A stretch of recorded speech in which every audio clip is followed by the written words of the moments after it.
Ackerman, David Ackerman, Robert Lucas, going once, going twice, so.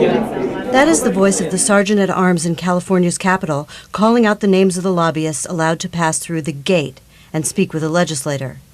This ordinary-looking doorway in the Capitol is the gate.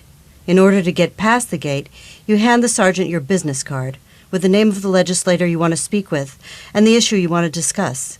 There is no access without permission from the politicians on the inside.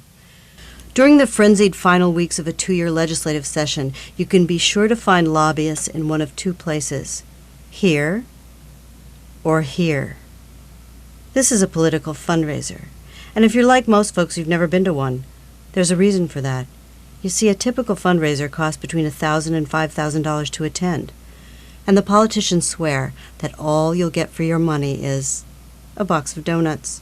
Price, $1,500. The politicians hold their fundraisers across the street from the Capitol because it's illegal to accept the money in their offices.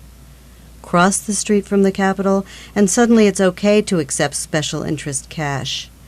The politicians know how bad this looks, so in the end of session crush, they've started taking pledges instead of cash from lobbyists to be redeemed after all the bills are voted on. Pledges, you see, don't have to be made public. The politicians and lobbyists assure us that contributions don't buy special access or votes because that would be bribery. And that never happens in politics, right? So what does all this have to do with the gate? We conducted a little experiment. Meet Don Knutson. Don's a California citizen with some questions for lawmakers. Don's not a lobbyist and didn't attend any of the fundraisers, but you can bet the people around him did. Let's see how long it takes Don to speak with a legislator as compared with the lobbyists. Nice suits, huh? Several dozen lobbyists, and an hour and a half later, Don finally finds one legislator who calls him through the gate. Perhaps they took pity on Don because someone noticed the camera filming his efforts. The minuet of lobbyists goes late into the night at the end of a legislative session, as hundreds of bills are passed or killed in a day. But really, what's the harm of it? Oh.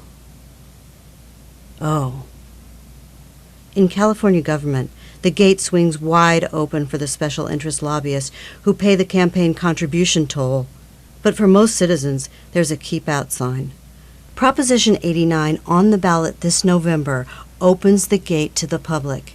It takes away the power of special interest contributions. Under Prop 89, the public pays for elections, and it gets what it pays for: a government influenced by big ideas, not big money. Elected officials who owe the voters, not the fat cats. Vote this November and vote for Proposition 89. You'll get more than a donut in return.